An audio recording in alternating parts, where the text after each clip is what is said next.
What critics had to say about The Spy Who Dumped Me, the reviews, good and bad, of New England native Susanna Fogel's first blockbuster.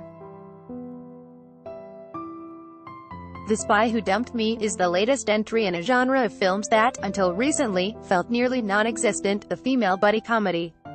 Providence native Susanna Fogel's blockbuster directorial debut blends action set pieces with road trip comic banter as Audrey, Mila Kunis, and her best friend Morgan, Kate McKinnon, take a harrowing trip through Europe pursued by armed baddies after Audrey's ex-boyfriend Drew, Justin Theroux, turns out to be a CIA spy. Though the film eventually shows that its female characters are equally adept, or even superior, at spy work compared to their male counterparts, Variety reports that studio executives are aiming for a $10-15 million opening weekend haul at the box office, finishing behind Tom Cruise's spy flick, Mission Impossible, Fallout, Ad Choice Advertising and Red invented by T's advertisement. As for critics, reviews have trended slightly more negative than positive, with the film earning a 42% freshness rating on Rotten Tomatoes at the time of this article's publication. That said, a single number can't adequately capture the range of critical response, and many of the reviews coded as fresh or rotten by the critical aggregation site have a bit more nuance. To help you judge whether to rush to theaters starting Thursday afternoon, here's what some of the top film critics are saying, both good and bad, about The Spy Who Dumped Me. The Good New York Times critic A.O. Scott appreciated the way the rock-solid friendship between Kunis's and McKinnon's characters played against conventions. The Spy Who Dumped Me departs from buddy movie conventions in an important way. Audrey and Morgan aren't the usual oil and water pair of natural antagonists thrown together by circumstance so they can squabble their way to mutual appreciation. Instead, their bond is a constant, an absolute, the one thing in a world of lies and murderous double-crosses that is not subject to doubt.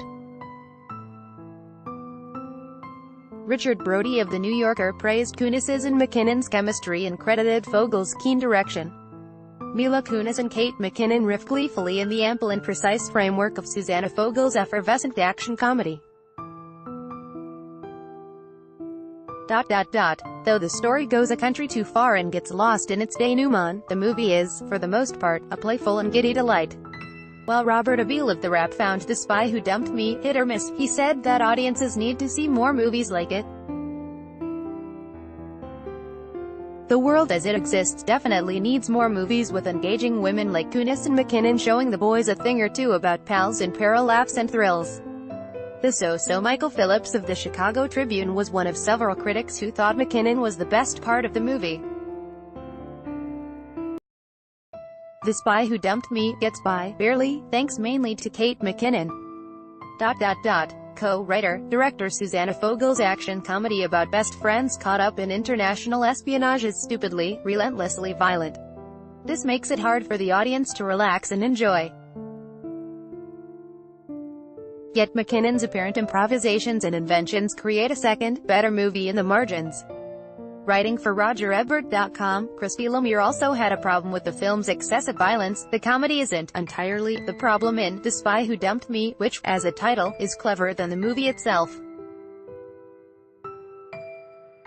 It's the extreme violence, which serves as a jarring contrast to the goofy antics.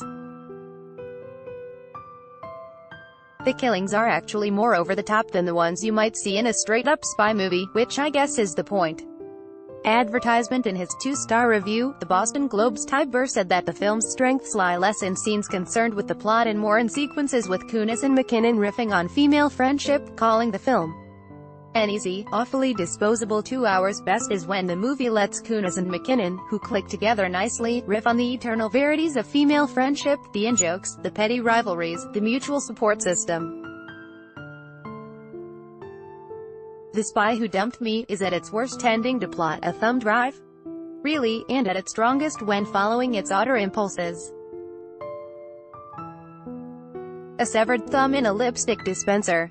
Really, the Ugly Entertainment Weekly's Chris Nashawati savaged the film, calling it a mirthless, dead-on arrival dud, and criticized both McKinnon's performance as over-the-top and Fogel and co-writer David Iserson's screenplay as unfunny. It's a sign of just how unfunny and undercooked director Susanna Fogel and co-writer David Iserson's limp screenplay is that McKinnon's Morgan's last name is Freeman, and can't milk one decent gag out of it. For The Washington Post, Sonia Rao cleverly referred to the film as the cinematic equivalent of The Cheesecake Factory, which she did not mean favorably. To understand the experience of watching The Spy Who Dumped Me, it is first necessary to understand The Cheesecake Factory. Allow me to explain. You enter the restaurant with a few dishes in mind, only to have so many offered to you that the spiral-bound menu requires page numbers. The hodgepodge decor turns the ugly dial all the way to 11. Believe feeling overstuffed, and probably a little regretful. In her review for Slate, Inku Kong criticized Fogel for making numerous wrong decisions when translating her script to the screen, and relying on an overabundance of tropes. Partly to blame is the choice to go down the R-rated studio comedy checklist and fulfill every item. An uncanny resemblance to a much better comedy from a few years ago. Check. A pushing 30 existential crisis? Check. Pointless diarrhea? Check. A brief and gratuitous shot of dong? Check. Grisly yet tedious violence. A shockingly casual attitude toward murder. Piance to friendship as hollow as lunar craters? Check, check, and check. It doesn't help that Kunis and McKinnon share zero chemistry, thus sucking the air out of each scene in which they're supposed to be bonding. By Taboola sponsored links, promoted links. You may like Vikings, free online game, perfect game to play when you're stuck home on a rainy day. Vikings, free online game under Babel. You will start speaking a new language in 3 weeks thanks to this app, made in Germany. Bablindo best wonder trip, 7 most breathtaking rooftop hotel pools, best wonder trip under healthy, sporty.